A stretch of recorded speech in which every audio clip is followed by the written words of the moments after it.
children after you, for them to inherit as property. These you may treat as slaves, but as for your fellow Israelites, no one shall rule over the other with harshness. If resident aliens among you prosper, and if any of your kin fall into difficulty with one of them and sell themselves to an alien or to a branch of the alien's family, after they have sold themselves, they shall have the right of redemption. One of their brothers may redeem them, or their uncle's son may redeem them, or anyone of their family who is of their own flesh may redeem them. Or if they prosper, they may redeem themselves. They shall compute with the purchaser the total from the year when they sold themselves to the alien until the Jubilee year. The price of the sale shall be applied to the number of years. The time they were with the owner shall be rated as the time of a hired labourer. If many years remain, they shall pay for their redemption in proportion to the purchase price. And if few years remain, until the Jubilee year, they shall compute thus. According to the years involved, they shall make payment for their redemption. As a labourer hired by the year, they shall be under the alien's authority, who shall not, however, rule with harshness over them in your sight. And if they have not been redeemed in any of these ways, they and their children with them shall go free in the Jubilee year. For to me the people of Israel are servants. They are my servants, whom I brought out from the land of Egypt. I am the Lord your God. In this is the word of the Lord. Thanks be to God. So I'm going to hand over to Meg. Thank you, Meg.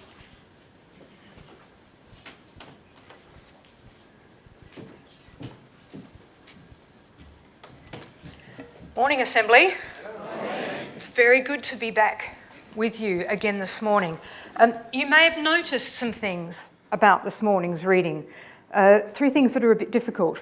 One is that some of it is apparently incomprehensible. That's the first difficulty. The second is that it's really long, and I didn't even include all of it. I missed out some bits because I just knew that there was a lot of it. The third thing is that some of it is very difficult for us to deal with as scripture, and we'll come to that. But it means that there are some issues for us this morning, so hold on to your hats. Here we go. Yesterday, we were looking at this relationship, or the relationships that the text was building up for us between God, earth and humans. And our focus yesterday was thinking about the relationship between earth and humans. And I said that today the focus is going to be looking at the relationship between both of those and God. So that's where we are. What are the things that we learn from this piece of text and from its concept and presentation of the idea of Jubilee? So that's where we're headed this morning. In keeping with what we discovered yesterday, you will see that the text deals with earth before it deals with humans, and we're starting to see this as a pattern already. So, I am trying to buy a flat. And yes, if you were at the ministers' gathering, I am still trying to buy a flat. So this was just 6 or 8 weeks ago. Very little has happened. I was actually able to get in there during the week, and the tenants have moved out. So this is a good sign. I'm very hopeful. This is the Salford, being pulled up on this, the Salford Town Hall, which has been done up as flats and people can buy it. I'm pleased to say that the nasty banners and things on the front actually aren't there at the moment, so it looks a bit better than that. But it's a lovely building, and of course the sun shines there all the time because it's Manchester, so I'm looking forward to living there very much. Now, the reason why I'm sharing that with you is because it's an opportunity to for us to think about what precisely it is that I'm doing when I say that I'm going to buy a flat. Because in one sense I'm not completely, somebody else is still going to own the freehold of my flat. But I'm going to get a long-term leasehold. And that means that I am allowed to do a number of things in relation to this flat. I'm going to be allowed to live in it and enjoy it and do all sorts of things. I'm going to be able to put blue tack on the walls, for example. That's exciting. So there are a whole lot of things that you can do when you own property, but there's one other thing which is really, really important. So there's no point my having all of those rights if some random family and their collection of meerkats was allowed to come and live in that flat with me. I am allowed to exclude other people from that property. As the owner, the leaseholder of the property, I can exclude others, and this is a crucial aspect of what it means to own property or what it means to own land in this country and many others. So that's one of the things that I'm planning to be able to do. Now, throughout the Old Testament, there are actually a number of different concepts about what it means to own land. But the one which is most familiar to us is the one that we see in Deuteronomy. And it's very similar to what I've just been describing about the flat that I'm hoping to buy and what I'll be able to do with it. So Deuteronomy has its own word for possession. It involves possession of a number of things, but land more than anything else. So nakla is the Hebrew term in Deuteronomy for possession of land. And the picture of nakla that you get in Deuteronomy is very similar to what I've just been describing. You own the land, and as part of owning the land, you are able to exclude other people from it.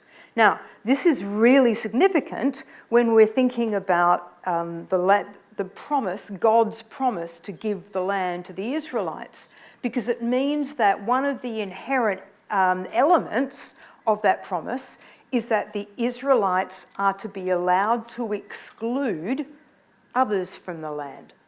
And in fact, as part of the whole story of the conquest, part of that is getting rid of those people who are already in the land. So it differs in different places. In some places, it's God who is going to get rid of all the former inhabitants. In some places, it's the Israelites who are required to get rid of all the former inhabitants. But one way or another, everyone else has to go so that this land that God is going to give the Israelites, they are able to enjoy with exclusive possession. Unfortunately, much of that exclusion of the previous occupants happens in a violent manner. This is a difficult part of our story. In Leviticus, however, the concept of land ownership is remarkably different.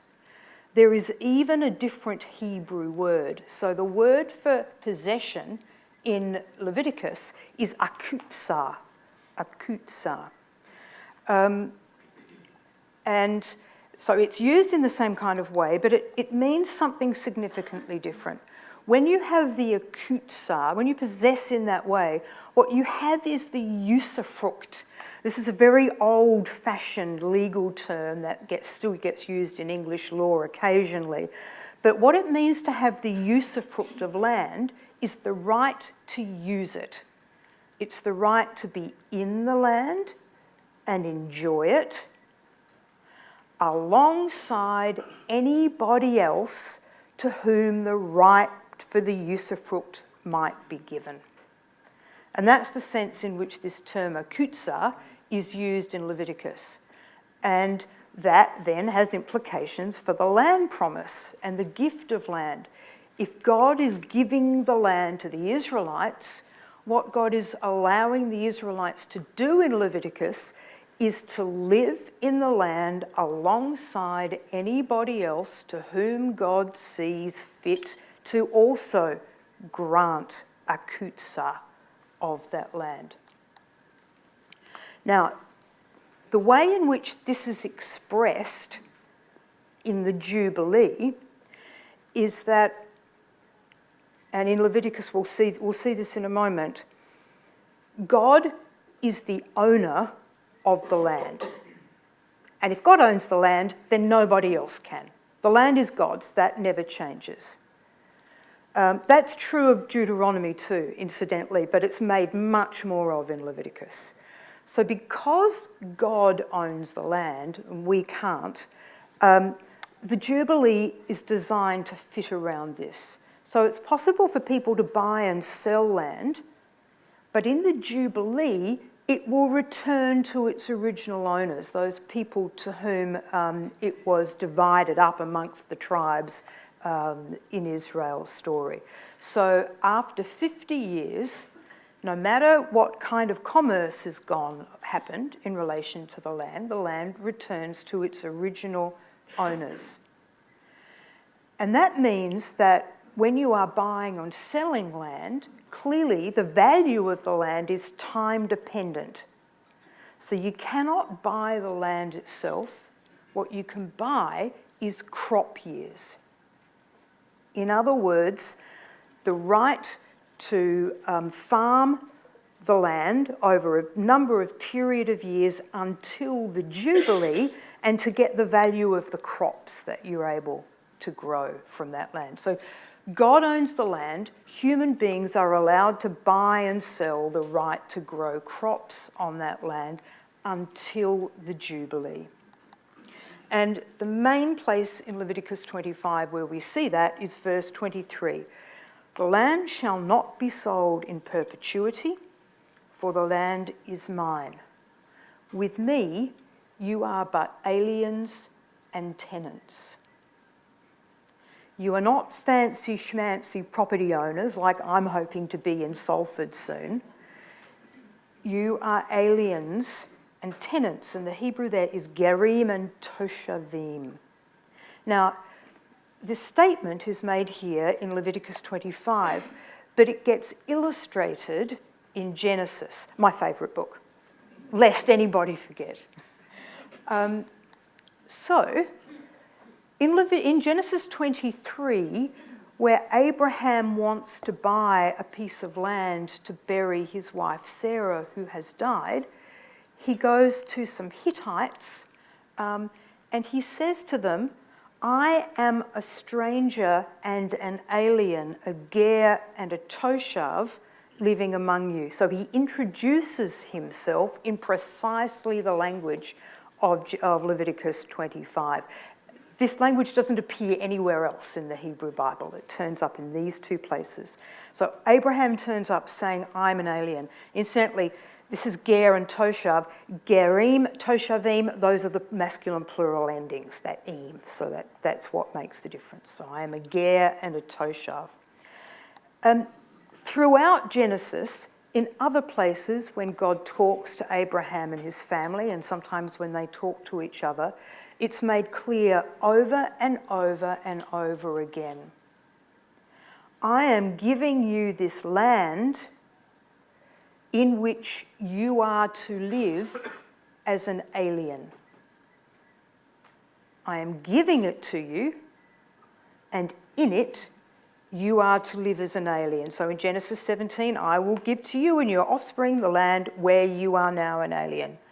Genesis 26:3, reside in this land as an alien, and I will be with you and will bless you, for to you and to your descendants I will give all these lands. Now, I would absolutely forgive you from thinking there, but God is saying, live in this land as an alien now, and I'm going to give it to you in the future. That's what it looks like from those verses so far, but in fact it's not the case. It's made clear by Genesis 28 verse 4, in which Isaac is speaking to Jacob. May he give you the blessing of Abraham, to you and to your offspring with you, so that you may take possession of the land where you now live as an alien, land that God gave to Abraham. And I have checked it over and over and over again, and that verb is in the past tense. So the idea of possession of land in Leviticus is owning it is actually the right to be in it alongside anybody else to whom God sees fit to give that right without giving yourself fancy airs about the fact that you are the owner of that land. And this has some real implications actually for us in our world in a number of ways, but including issues around the current tensions between Israelites and Palestinians. Zionism, and this is a picture of modern-day Jerusalem, of course, Zionism is at its heart a secular movement. However, it takes biblical texts about the land gift as its constitution, and we know that David Ben-Gurion ran a series of Bible studies at the beginning of the time of the setting up of the modern state of Israel. And at those Bible studies, texts from Exodus and Deuteronomy were read, not from Leviticus. So the understanding about what the land gift means in Deuteronomy is the one that we know and that we are familiar with. But alongside it, in the biblical text, is another story. The story that Leviticus tells about what it means to own land, but perhaps more significantly in this context, what it means to be given land by God. And it's a very different kind of understanding, and it comes primarily from Leviticus's law about the Jubilee. This word aliens is one that we continue to use in public discourse. When I say we, I have become a citizen, but I'm afraid that it's probably my country, Australia, that most recently has been using this word alien about people who wish to immigrate to that country. It's Australia who came up with the idea of shipping people off to Rwanda, for example, and you've borrowed that from us, well done. One of the more appalling bits of legislative ideas. Unfortunately, also a successful legislative idea, but that's a whole other story that we don't need to go into. But we use the word alien of people who come from somewhere else often as a way of not acknowledging their full humanity. And I wonder what our society, our churches, our government might be like, our nation, if we were to adopt this idea of thinking of ourselves as aliens in the land that we occupy, and how, to what extent that might change our ideas between the relationships that are appropriate between us and other people. The land belongs to God, says Leviticus 25.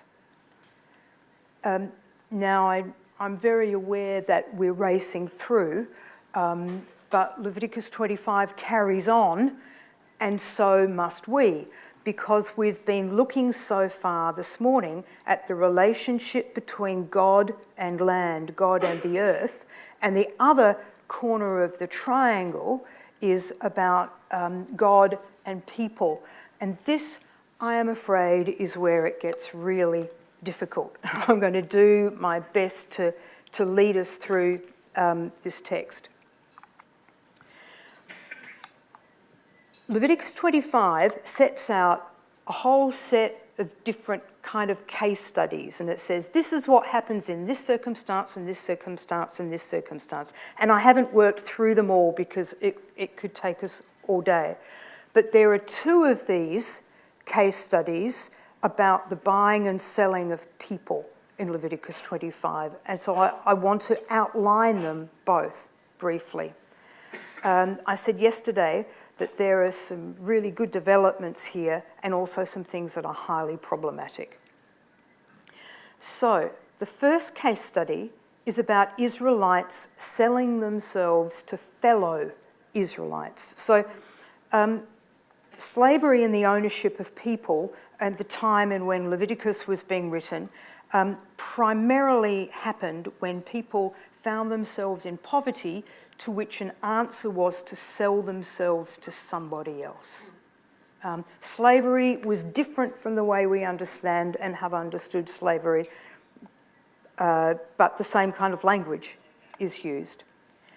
So Leviticus 25 tells us that Israelites may be purchased as hired or bound labourers, but not as slaves.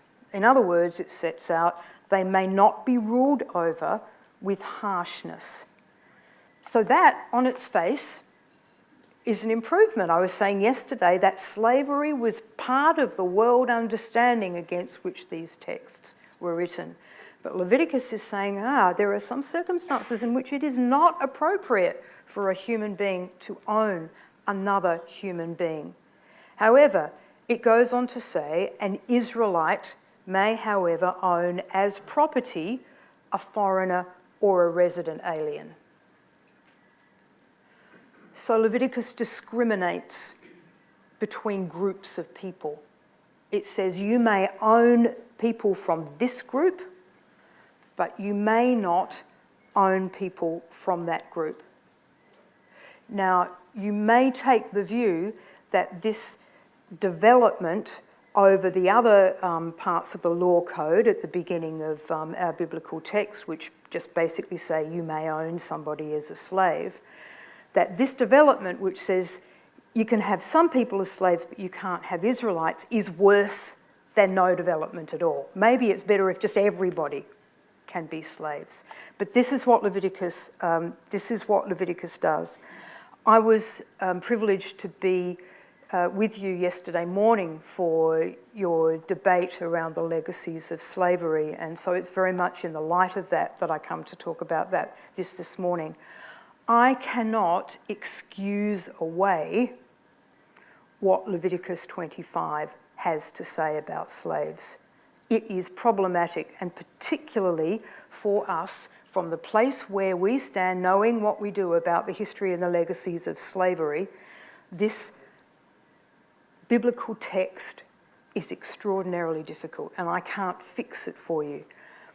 I am, however, going to go on and attempt to try and explain some more of the worldview of the text itself, which I think is going to help to some degree, but cannot excuse this problem that we have of a text which discriminates between those people that you can own and those people that you can't. However, this is important because we're about to see a really significant parallel between the ownership of people and the ownership of land. So in the last part of Leviticus 25, it talks about Israelites selling themselves to resident aliens. So the concept here is about Israelites being owned by aliens, by Gerim. What it says is that you can do that if you're an Israelite. You can sell yourself to an alien, and if a family member has got some money to buy you back, they can, and the price they pay will depend upon how many years there is to go run until the Jubilee. So the significance of this is that once again, it is not possible for another person to own an Israelite. The only thing that they can buy is a number of years of service of that person, and the price will depend on how many years there are to run left until the Jubilee. So just as God owns the land, and so human beings can't buy it, they can only buy crop years, so for Leviticus 25, you can't buy an Israelite, you can only buy a certain number of years of their labour. And so an Israelite could be redeemed, but then at the Jubilee, if they haven't been redeemed, if they haven't been brought back, then they will go free. And so the Jubilee is a proclamation of liberty and of freedom in that sense. in that sense. So I want to explain and set out just a little bit more of the worldview of Leviticus 25, which gives you the sense of the theology behind this and why it is as it is. And before I do that, just to set out for you the parallel between land and people. You can't sell the land in perpetuity because it belongs to God. Similarly, you cannot sell Israelites because they belong to God. So the very final verse of Leviticus 25, verse 55, "For to me the people of Israel are servants, evedim." That's that word servant or slave again. This is actually saying, "For to me the people of Israel are slaves. They are my slaves, whom I brought out of the land of Egypt. I am the Lord your God." So for Leviticus, actually, the whole problem with the period in Egypt and the Exodus was because the people were being treated as slaves by the Egyptians. In fact, they were Yahweh's slaves. So Yahweh rescued them from Egypt so that they could be Yahweh's slaves and that those wretched Egyptians couldn't pretend that they were able to own them. There is a really rather nice, real paradox in the middle of all of this. So I've been acknowledging the difficulties around Leviticus 25 and the way in which it discriminates between people, which from our point of view is one of the worst things that it could do. In fact, Leviticus is one of the places that treats other people better than other parts of the Bible, and I want to show you how that works. In Deuteronomy, distinctions are drawn between different groups of people. You're an Israelite citizen, or you're a ger, or you're a foreigner. The gerim, the aliens, are not permitted to own land, and therefore they're likely to be poor. So there's a rule that says if you're an Israelite citizen, you can own land. If you're an alien, you can't. And wealth comes from land, and therefore you're likely to be poor. And so Deuteronomy has a very careful social justice system with an ethic based on charity. And so you might remember reading quite a lot about the alien, the orphan, and the widow. This will be provided for the alien, the orphan, and the widow. That's how Deuteronomy deals with social justice. Leviticus does something rather different. Leviticus also draws distinctions between groups of people, as we've seen. However, the gerim are allowed to own land in the same way that Israelites are, and that means that they have the potential to be wealthy, just as Israelites do. As a result, Leviticus doesn't include anything like so many provisions about charity. Instead, what it does is to legislate equality. I know that's going to be really surprising given what I've just said about slavery, but that's what it does.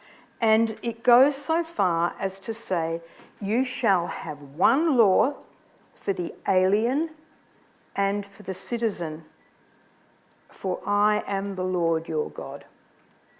The same laws shall apply both to the citizen and to the alien.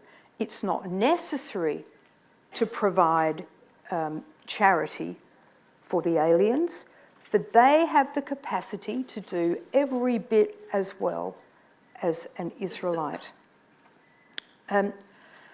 So this one law business, given what I've just said already about the ownership of people, you might say, well, Meg, that doesn't sound right. How does that work? Let me give you just a little bit more of the picture before we finish, and there are only a couple of minutes. I know there's been an awful lot of detail in this, but we're nearly there. So I showed you this picture yesterday of the Babylonian ziggurat, This was a world in which the king owned all his citizens, effectively as his slaves, and they were there to look after him, to do his bidding. We saw yesterday that Leviticus picks up this idea but changes it so that the people aren't there to serve the king or to serve God, rather they're there to serve the earth. That's their job. Well, there's a similar difference in relation to other ways, other aspects of the adoption of this picture. Leviticus picks up this same idea, but instead of a king, there is God. God is the king for Leviticus in this scenario. And the ideal world is one in which all of the king's subjects are following the Torah and thereby keeping the land holy so that God can live amongst God's people, just as the king lives amongst his people in this Babylonian ziggurat. So what's important is that the people follow the law so that the land can remain holy, so that God can live amongst them. For Leviticus, what the second half of Leviticus does is to make not just the temple, but the entire land holy. The entire land is a place where God can live. And therefore, it's got to be protected from activities which might pollute it or defile it. And that's where the Torah comes in. Stops people from doing things that are going to defile or pollute the land so that God can live in it. And the really fascinating thing about this is that it completely overcomes any idea about ethnicity. It matters not where you are from, it only matters what you do. And that's why you'll be familiar with the idea that Jews have a number of laws which apply to everybody and other laws which apply only to themselves. So certain laws about not doing things which are going to defile or pollute the land apply to everybody, and it doesn't matter what your ethnicity is. This is the idea which is borrowed, and what Leviticus is trying to establish is a world in which people do Torah, live alongside each other, and keep the land holy so that God can walk amongst them and be part of their community. One of my very favourite biblical scholars says that the whole point of this is to allow us to return to the Garden of Eden, the garden in which we live alongside the God who walks amongst us. So where have we been? The earth belongs to God. Human beings belong to God. The vocation of human beings is to serve God's earth, and Jubilee is the theological expression of these relationships. It's about holiness, it's about return, it's about the proclamation of liberty, it's about innovation, and particularly in the field of social justice, and it's about rest. So from here, it's over to you. How is your Jubilee going to look? And how can these original ideas from the first Jubilee inform the Jubilee for the United Reformed Church? If I'm going to be tricky, my last question for you will be, what part will rest play? What will be the role of rest in your Jubilee? Many thanks.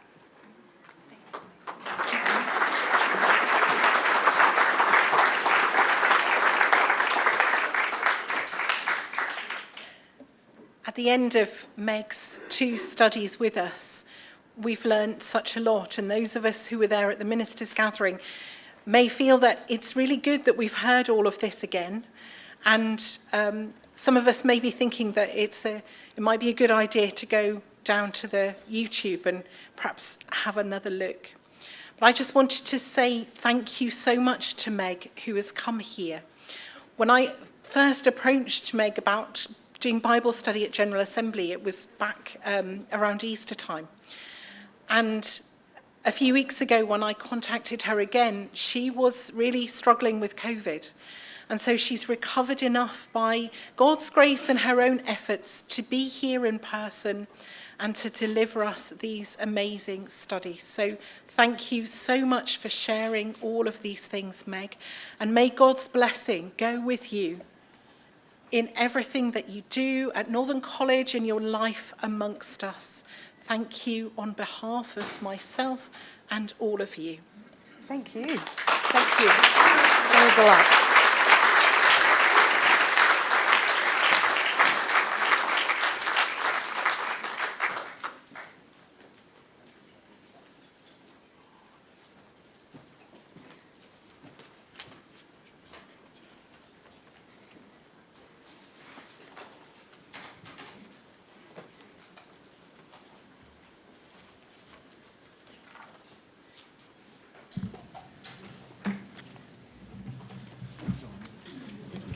Call for the environmental policy.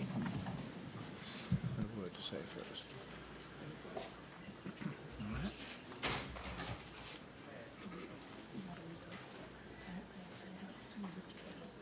Why don't you get on with that between you?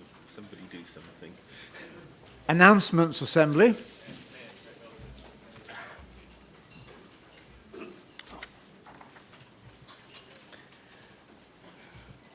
Good morning, Assembly. I actually have one notice. I thought I had two. The one notice is to please visit the General Assembly bookshop. Now, it's in the sports hall, which is just out these doors and through the doors around on the side. And there's a huge range of books, resources, URC goods, and lots of free items to take back to your churches. And also there's a wonderful sitting area in there that you can sit and have a coffee and relax. Take some rest. So all the best today. Yes? You mentioned GAG as well. Oh, sorry. Yes. And GAG is available online on the URC website. So please download or have a look at GAG. Do I have any more notices? No, don't ask for any. Oh, okay. Out of order. It's on, isn't it? Yes, you're on. General Assembly. My name is John Marsh. And what you see before you are the desiccated remnants of what once was a moderator of General Assembly. So I find myself transported here by some miracle. But it is good that I am propped up on one side by Mark and on the other side by, what's his name? I can't remember a thing these days, and my hearing is so bad I can't hear anything. So you can get away with murder, except that I'm being watched by these two security guards here. Following the spectacular, lively and vivid and most relevant Bible study this morning, it seems extraordinarily appropriate that we come to consider the United Reformed Church's environmental policy this morning. But first, let's remind ourselves that we have the presence around us of the invisible host of saints in the great internet diaspora, can't even say it. And so we welcome people who are joining Assembly online. We are extremely glad to see you, delighted that you're actually with us in every technical sense possible. And you join us in Assembly here at the Hayes Conference Centre in Swanwick. There might be a point of order possibly coming out, because unless I was hearing wrongly, which I probably was, I thought we did, and thanks to Gag for reminding me, I thought we did pass a resolution that the clerk should wear a wig. What do you mean he is wearing a wig?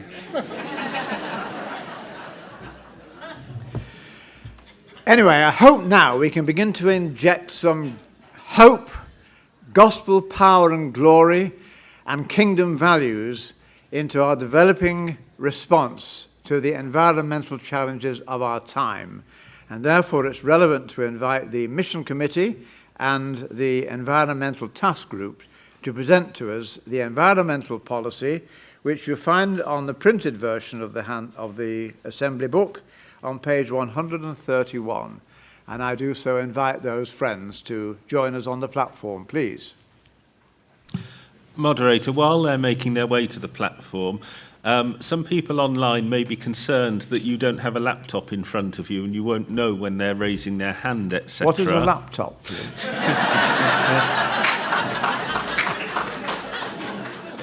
Just to reassure those members of Assembly joining us online that I'm monitoring raised hands and points of order, etc. on the Zoom.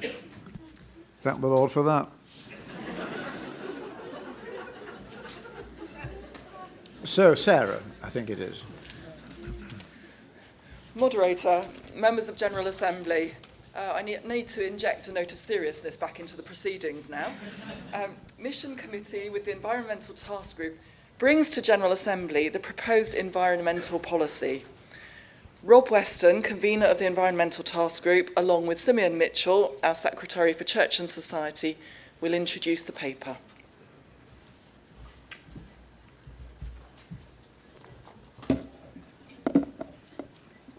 Thank you, Sarah. Moderator, General Assembly.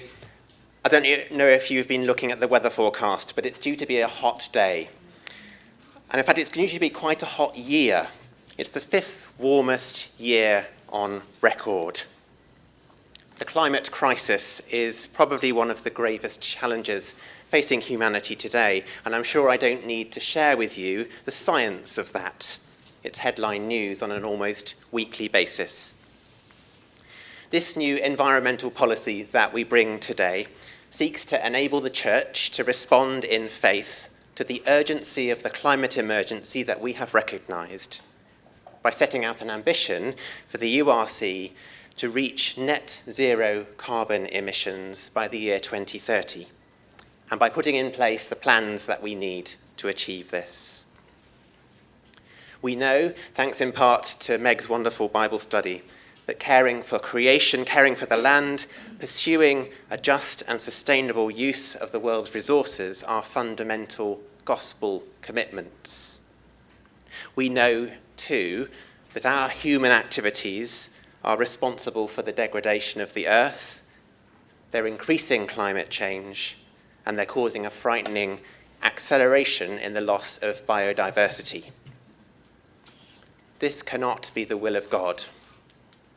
It's harming the web of life and the balance of nature and imposing most heavily upon the poorest peoples of the world.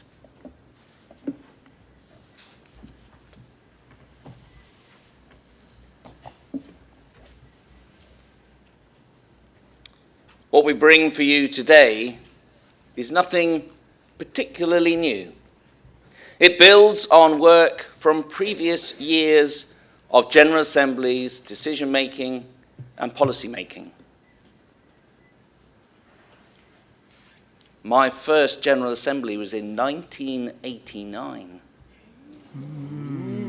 when we talked about caring for creation, even back then. We have been acting, and we are called to act further. As individuals, as churches, as synods, as assembly this morning. We have been busy, often quietly working away in the background, and I want to pay tribute to the task group over the last 5 years for their unseen work. The last environmental policy was adopted in 2016, and General Assembly didn't entrust itself to do what it said it would do. So it appointed a task group to make sure we didn't forget that we had an environmental policy in place. And there have been some areas of remarkable progress. 1 in 5 of our local churches are now registered with the Eco Church or Eco Congregation Scotland programmes. And over half of them have received an award. I know not just because I've seen the list, but because I've spoken to delegates, members here of Assembly, who tell me of the work their local church has done. There are systematic programs of building assessments taking place across many of our synods, and property officers in those synods that are aware of the challenges we face in our buildings. URC Youth has year on year affirmed the need for us to take action for the environment. We have changed the language from climate change to climate crisis to climate emergency to emphasize that this is no longer a thing of the future, but as Simeon reminded us, it is upon us now, the 5th warmest year on record. But there is a need to go further and to go faster. All the experts agree that the 2020s are the crucial decade. We have dillied and dallied for far too long. This is the crucial decade when action and progress on reducing emissions is necessary and important for the whole of humanity. Dare I say, there is something even more important on our agenda than the future of the URC. Dare I suggest that the future of the whole of humanity is slightly above the future of our church. For if we destroy the planet and make it inhabitable, there is no need for a URC. So what we are proposing is a 2030 target for getting to net zero emissions.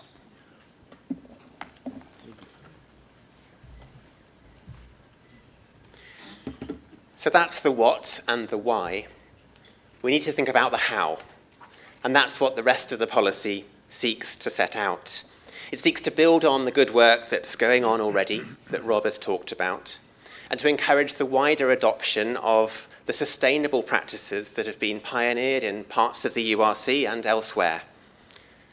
The policy comes as a result of reflection on those last 5-6 years of implementing the previous policy, as a result of consultation with various groups, particularly those who have tried to take forward those commitments, and discussions around the church. Importantly, the policy asks each part of the church to take responsibility for looking at its own activities and for identifying the changes that they can make, that you can make, to contribute to achieving this shared goal. As an assembly policy, it has a particular focus on the activities that are under the assembly's direction, but it encourages all parts of the church, and indeed all of us, to play our parts.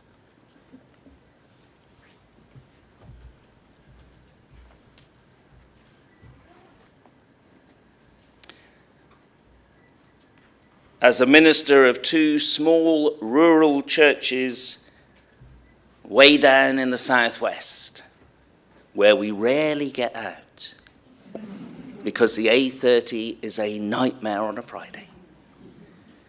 I know that some of this can appear daunting. I know what it's like when every one of your elders is older than you, and that means they are 60, 70, 80, and 90 years old. This can appear daunting because we have enough to do to keep on going. And you've already added mental health training to our list of things we have to go back and add for us to do. But let me assure you, you are not alone. There is a team of people. We call them green apostles. Some people insist on calling them green angels. I like to resist that. We are messengers of God, okay. But green apostles, one in every synod, to assist you in becoming an eco-church and taking the steps you need to take. It doesn't have to be hard or complicated, nor even expensive. Some steps to save the planet will be good news for your treasurer and will save your extremely high electricity and gas bills. There is also great advice and a whole host of resources, all available online. The Eco Church website. Just search Eco Church resources. You'll find it. And if you want some advice from a friendly church down the road, go to the Eco Church website. Just search Eco Church map, and it will show you a map. And if you click on one of the filters, it'll just show you URCs, if you so wish. And you can find out all your eco churches nearby. If you're in Scotland, it's Eco Church Scotland. No, it's not. It's Eco Congregation Scotland. I apologise, Scotland. The resources and tools are also available on the Greening Your Church section of the URC website. Again, search URC or United Reformed Church, Greening Your Church. And then, as I've mentioned, your synod. Not just your green apostles, but call increasingly on your property officers. They will know a thing or two about what is helpful in reducing your fuel bills. What are the likely first steps? It is not a first step to slap solar panels on your church. That might be a long-term goal. A first step is switching to a green tariff for your electricity supply. That's a 5-minute decision at church meeting. And a 5-minute phone call. It should be a 5-minute decision at your elders. And a 3-hour wait on the phone getting through to your company. But this is not about doing everything at once. We've had an environment policy for a long time. This is an update of the one from 6 years ago. We are committing ourselves to continuing the journey, building on the steps we have already taken, to do what we can for the sake of our planet's future. And for those that were listening to the Bible study this morning and yesterday, I say this as one dust creature to another dust creature. You, Adam, were made to care for Adama. It's the only Hebrew I now know. We are God's people, made to care for God's creation. Let us do what is theologically right, what is logically right for the sake of humanity. Let us make our commitment to continue the journey, to take the steps we can for the sake of our planet's future. For as I have said already, and I've said enough, there is nothing more important on our agenda this weekend.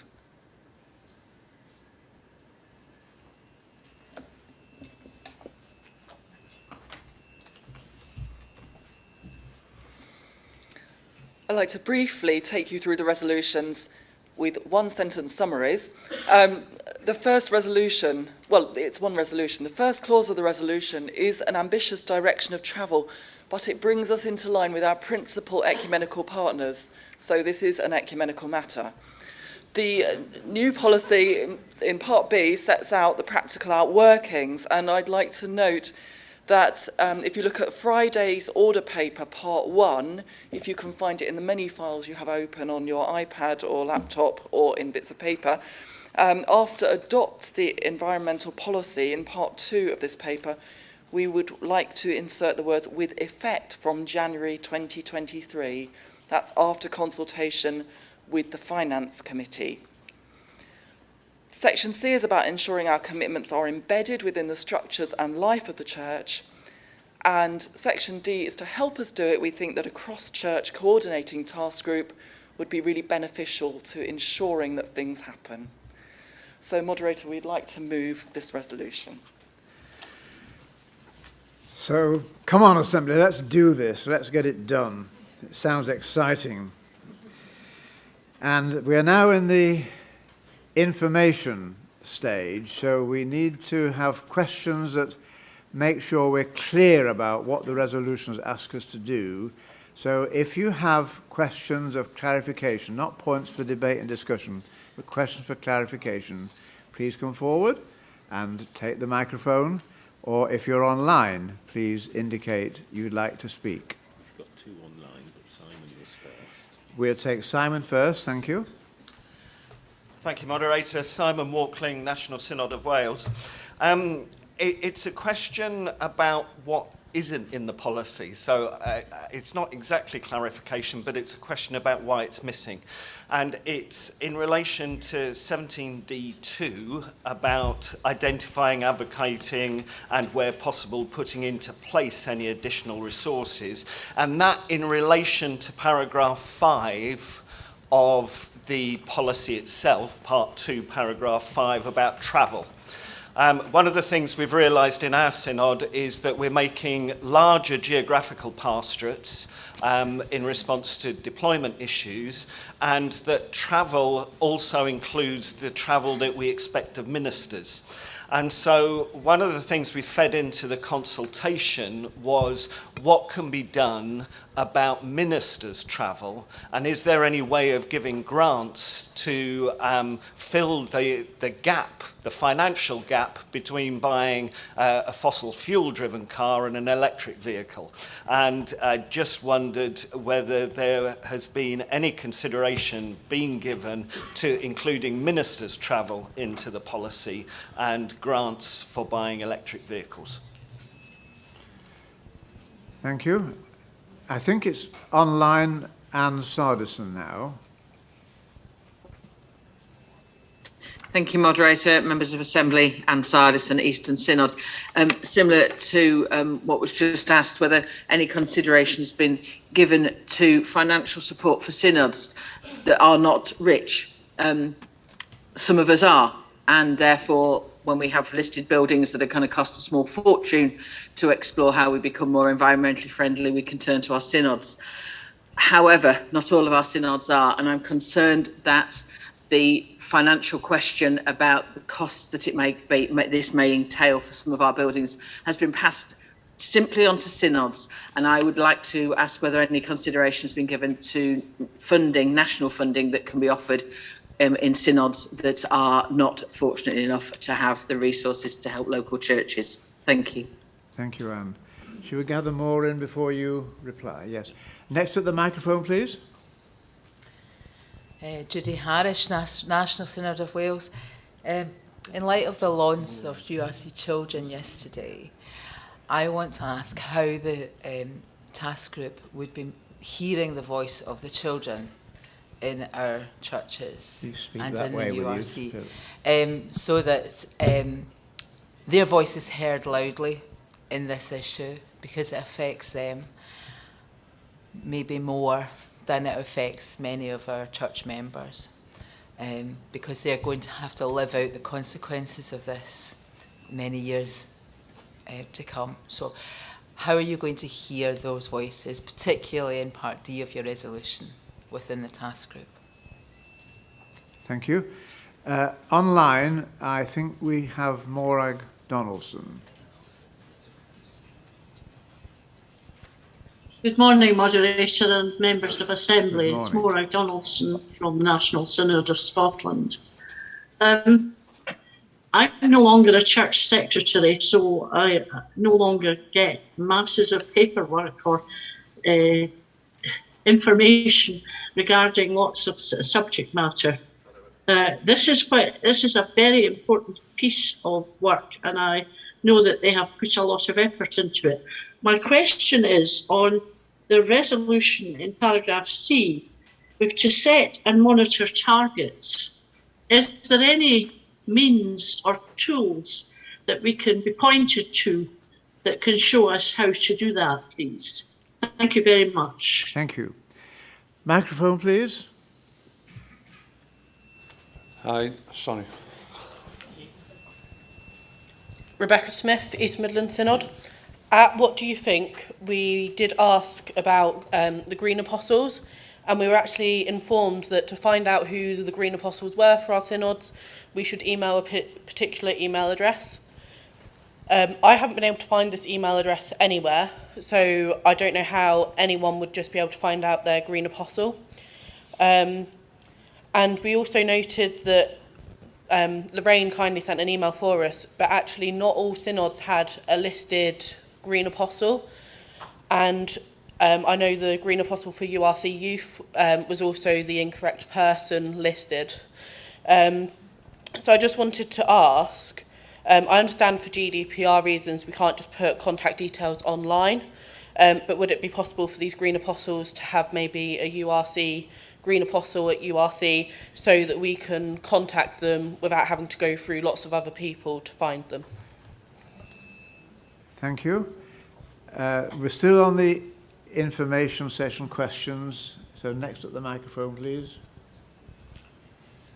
David Salisbury, National Synod of Wales, but perhaps speaking here as the Secretary of Equalities, an Assembly committee, and similar to Morag's question about tools and resources to enable committees to do this piece of work by March 2023, and to make sure that there's a standardisation, because each committee works in different ways and has different areas of responsibility. So it would be good to know what consideration the task group had given to enabling committees to be able to do that piece of work in a fairly short space of time. Thank you. Thank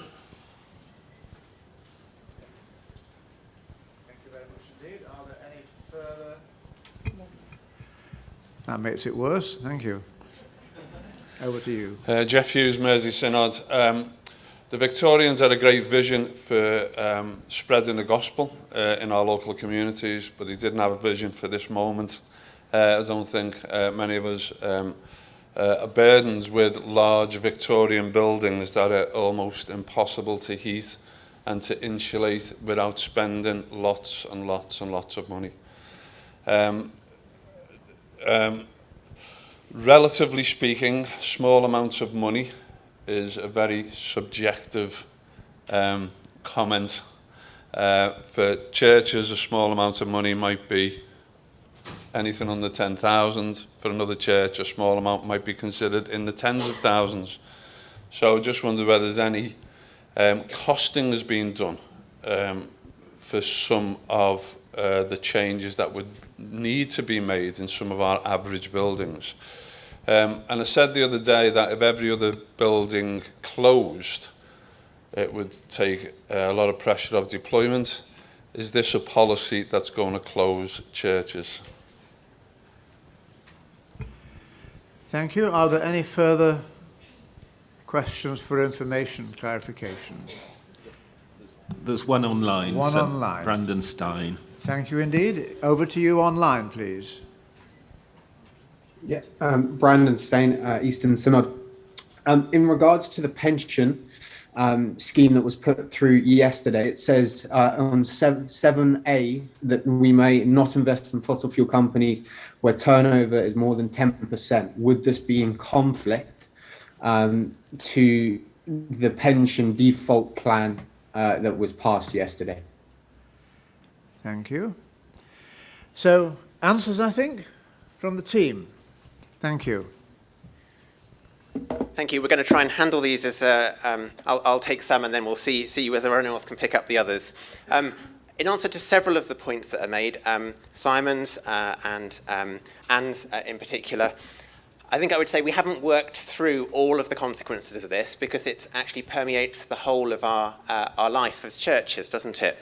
This is about setting a marker and setting an ambition and then charging each part of the church to work through the implications for them, for you, in your context, in your situation. So in relation to, say, the creation of national levels of funding to support churches in this, that's a conversation that needs to happen between synods and the finance committee and the resource sharing mechanisms. Having made a commitment overall, we need to work through how might we get the resources that might be needed to do this. We can't answer that at this stage. In relation to tools for churches, to think about how they might think about setting targets and coming up with a plan. At the church level, the eco-church and eco-congregation programs offer that as a methodology for doing that. In terms of assembly committees, one of the benefits of having an implementation date, which is 6 months hence, is that we can do some of that work of providing, collating and providing tools for committees to use so that we're doing this in a standardised way. Thank you, David. In relation to the question about the pension plan, I think that was addressed yesterday by Ian's response. The investment commitment in this policy reflects the current Assembly decision around fossil fuels. I think my understanding of Ian's response yesterday was that people can opt into making that ethical choice for themselves if they are part of the pension scheme, if they wish to.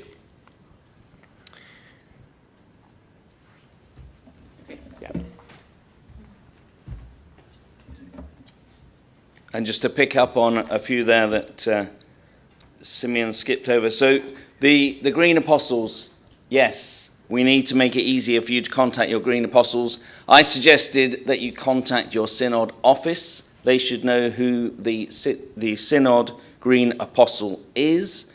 One of the reasons I suggested that, because I would love for every single phone in every single Synod office to be bouncing off the hooks when you get home, because you're so keen to make contact and take action. But we will do our best to make that list more widely and easily available. Tools are all there. Eco Church website.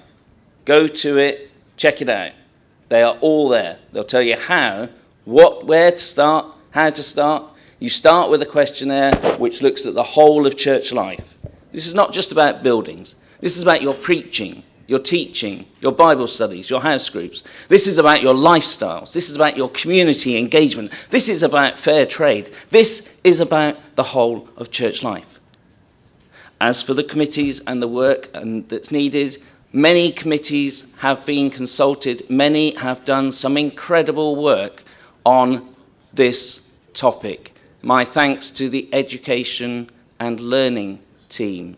They are the committee that has done the most work on travel and net zero and making adjustments. My thanks to the CYDO team for the work they have done in preparing resources so that children can access eco-church materials and understand more about how they feed into this process. I want to see more ways of young people and children engaging with this issue. But this is not just an issue for children. This is not just an issue for the Middle Ages or for grandparents. This is an issue for everyone. I urge you to support this resolution and for us to journey together, not seeing this as somebody else's problem or another committee's problem to solve, but our shared commitment to work together to overcome the challenges before us. Thank you, Rob. Anything further to be said in response? That is the end of the information session and the responses from the team here. So we move into the discussion stage, and you are welcome to come and make contributions either in the hall here or online. Moderator, I can see more people coming to the microphone than we've got time for on the standing orders at the moment. I wonder if you might consider limiting speeches to 2 minutes at this point. I would be so delighted to do that with some regret, only because it allows more people to speak. And you may wish to consider, if everyone ends up speaking in favour of it, you may wish to consider limiting speakers. So might they.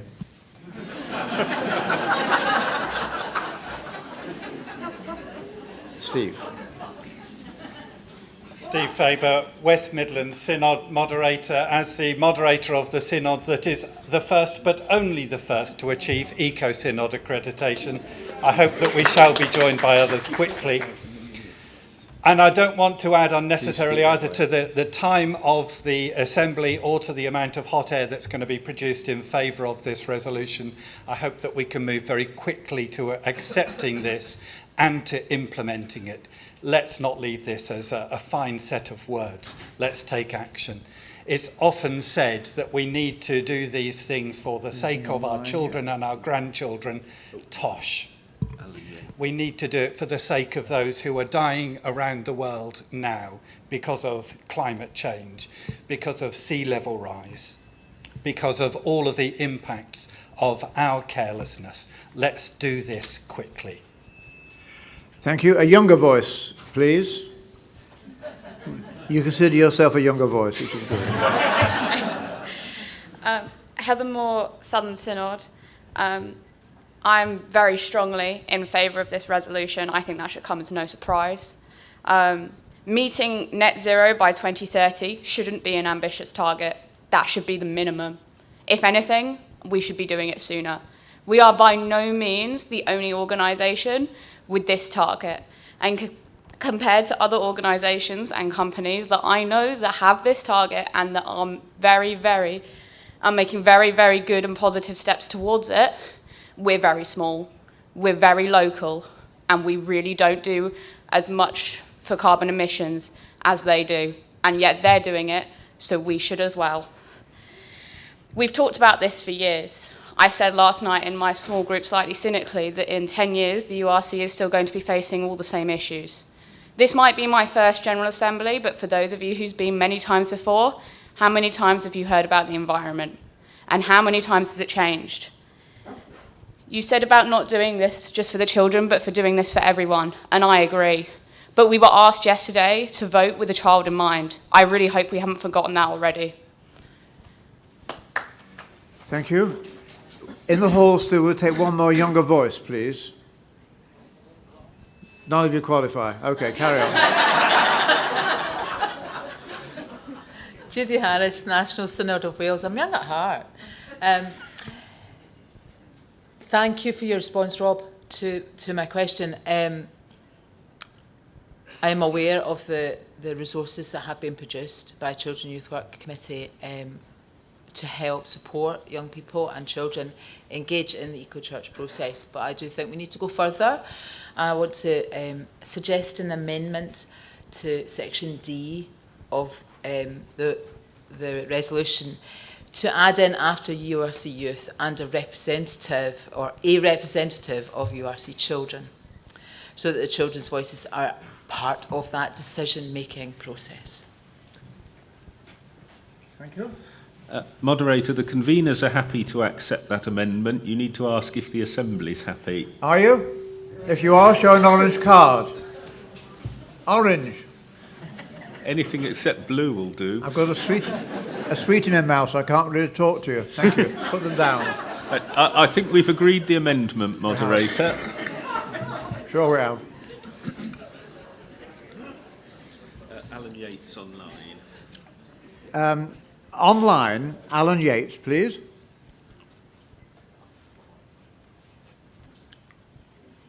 Good morning, Moderator and General Assembly. Alan Yates, convener of the Education and Learning Committee. I'm hugely in favour of these resolutions, although I am concerned that we are setting ourselves up to fail unless we allocate significant resources now. Our plans do not seem to be as well developed as some of our ecumenical partners.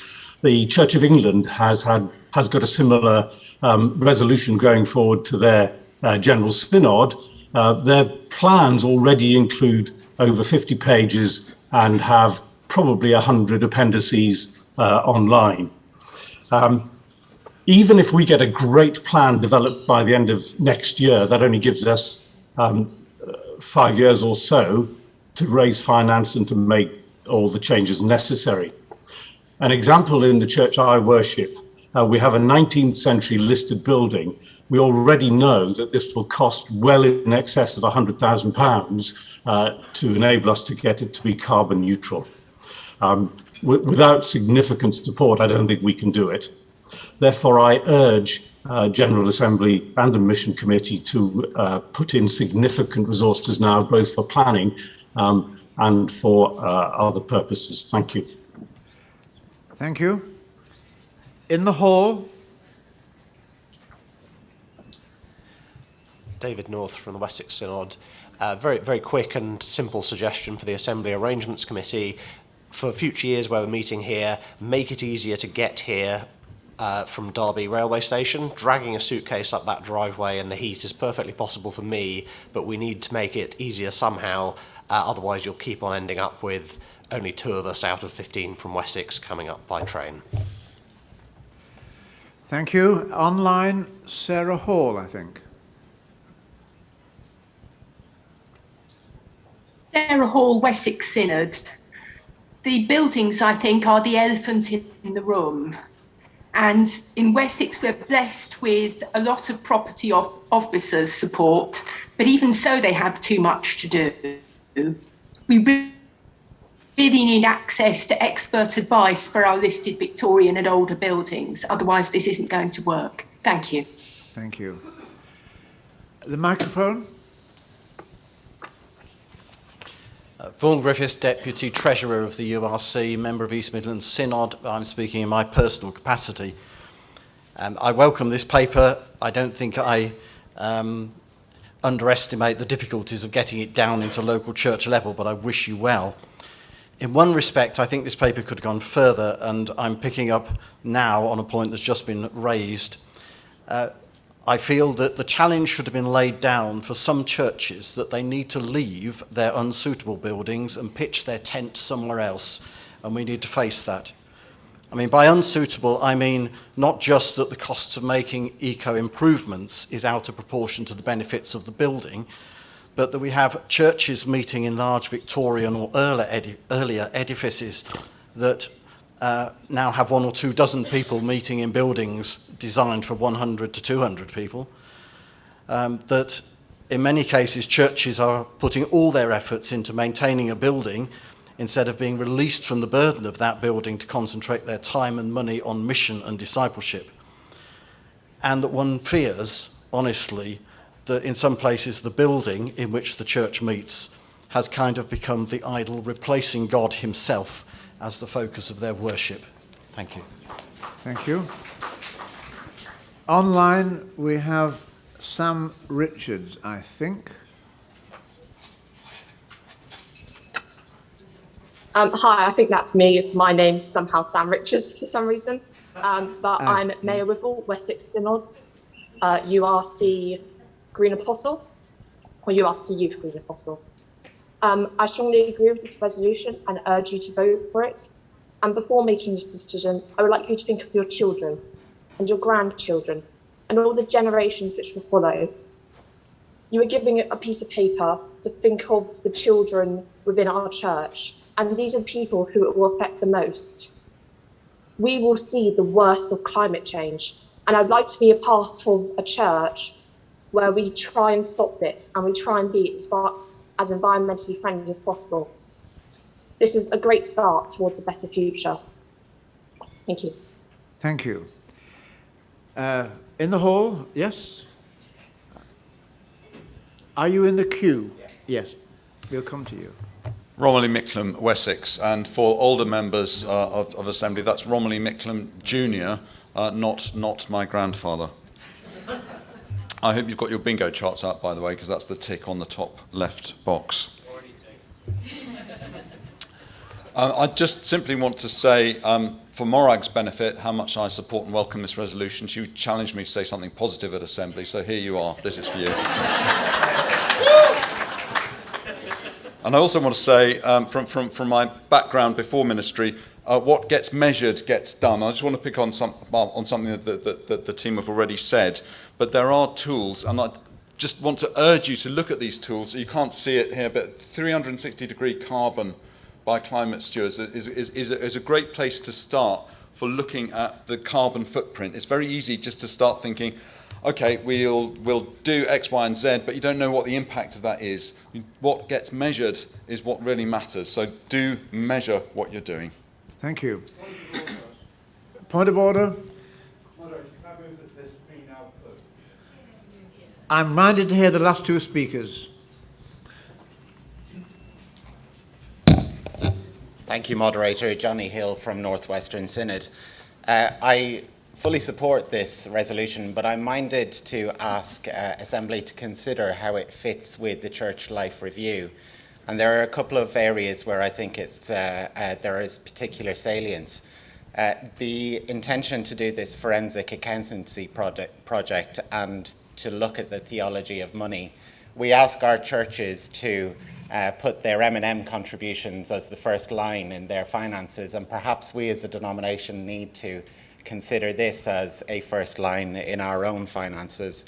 My synod is currently undertaking a finance consultation because the proceeds of the sale of buildings is creating a significant amount of cash. I think that I will be taking this back to my own synod and feeding into that consultation to make the case for this environmental impetus. I encourage you to do the same. But I would like to encourage that the task group works with the Church Life Review to consider this in that way. Thank you. Thank you. The last speaker. Karen Jones, representing student representative of Northern College.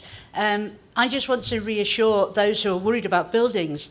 In my home church, we were really worried about this, and we resisted doing the eco-church pathway because we thought it's a waste of time. We've got this building which is so impossible to heat and to make changes to. But when we did make this step and we went on the eco-church website, it's full of good things that you can do, and they don't necessarily cost a lot of money. And when we did do it, we have been so encouraged. We thought that the thing that would stop us getting an eco award would be our building. But actually that was the easiest one to get through because there's so many tools on there to help you make small changes. There is a tool to help you calculate the carbon footprint, and there are many tips of how you can reduce your carbon footprint. So please don't be discouraged by all this talk of it's going to cost a lot of money. It doesn't necessarily need to. Thank you. Thank you. I should apologise for the point of order raised. I should have let that go to a vote in the Assembly, and you should have voted on it. We should have been here for 10 minutes doing that. We've got it done anyway. Moderator, you are entitled not to accept that point of order, actually. Thank the Lord for that as well.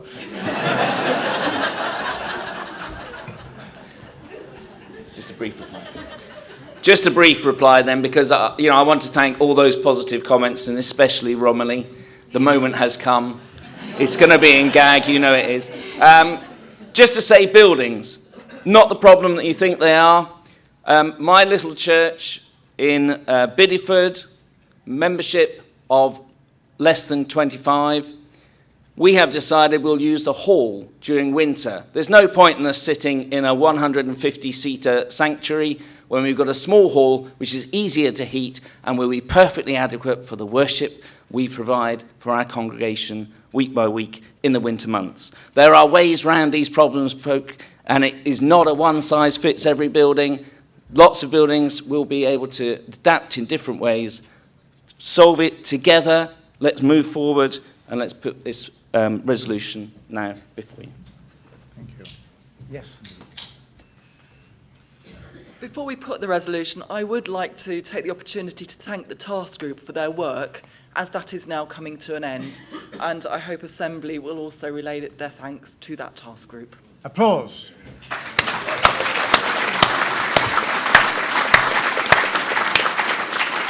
Decision making. Right? Yes. Now we move to the decision making. So it's an online poll, moderator, and a green card in the hall, and you're asking people to show for and then against. So do that. If you're for, what do you do? Raise a green Go card. green card. I'm in favour. And online they're doing something else. They are, The resolution moderator. is happening. That's wonderful. Put your hands down. But put them up again if you're against it. And we And online? Online is fine. Is the same as the hall, moderator. In other words, it's unanimous I and think by so. consensus. Give yourselves a round of applause.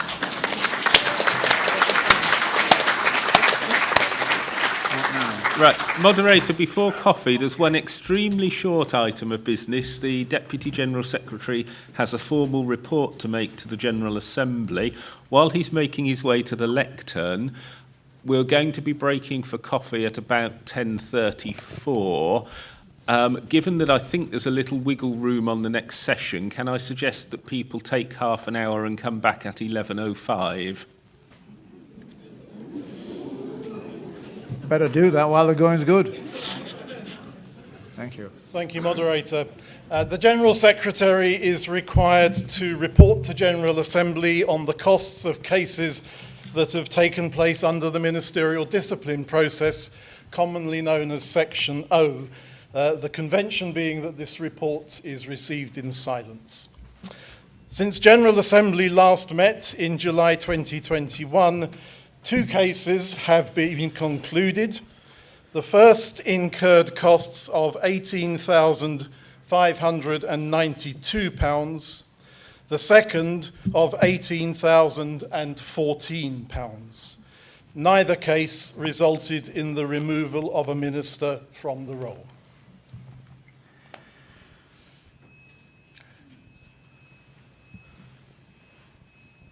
You now declare Assembly adjourned. Sorry? You declare Assembly adjourned. I've been told to declare Assembly adjourned till 5 minutes past 11. Have a nice time.